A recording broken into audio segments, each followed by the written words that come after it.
बहुत समय पहले एक छोटे से गांव में रामदास नाम का पुजारी रहता था।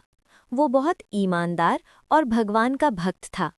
रोज मंदिर में पूजा करता और गांव वालों के घर जाकर पूजा पाठ करके जो थोड़ा बहुत अनाज या पैसे मिलते उसी से अपना और अपनी बूढ़ी माँ का पेट पालता।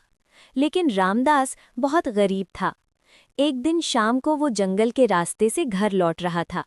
रास्ते में उसे एक पुराना खंडहर मंदिर दिखाई दिया। जैसे ही वो अंदर गया, अचानक उसके सामने एक आत्मा यानी भूत प्रकट हुई।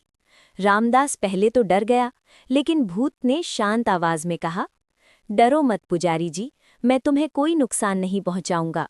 भूत बोला, जब मैं जिंदा था तब बहुत लालची था। मैंने गरीबों का धन छीनकर ये सोने के सिक्कों का घड़ा जमा किया था।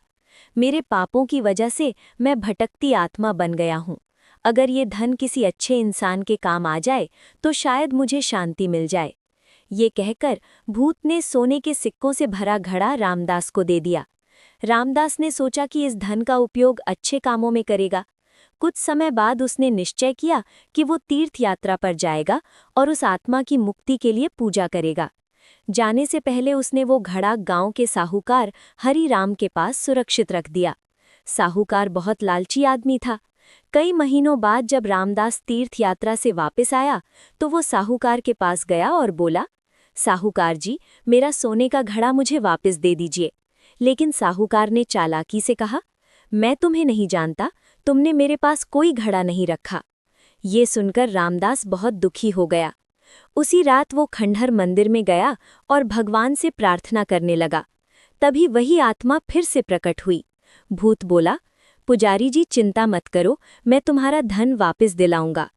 अगले दिन जब साहूकार अपने घर में बैठा था, अचानक उसे घर में अजीब आवाजें और परछाइयां दिखाई देने लगी। डर के मारे साहूकार कांपने लगा। भूत की आवाज आई, अगर तुमने पुजारी का घड़ा वापस नहीं किया तो मैं तुम्हें चैन से जीने नहीं दूंगा। डरकर साहूकार तुरंत रामदास के घर गया और उसके पैर पकड़कर बोला, मुझे माफ कर दो, ये लो तुम्हारा सोने का घड़ा। रामदास ने घड़ा ले लिया, लेकिन उसने सारा धन गरीबों की मदद और मंदिर की सेवा में लगा दिया। उस दिन के बाद साहूकार भी अपनी गलती समझ गया और ईमानदारी से जीने लगा।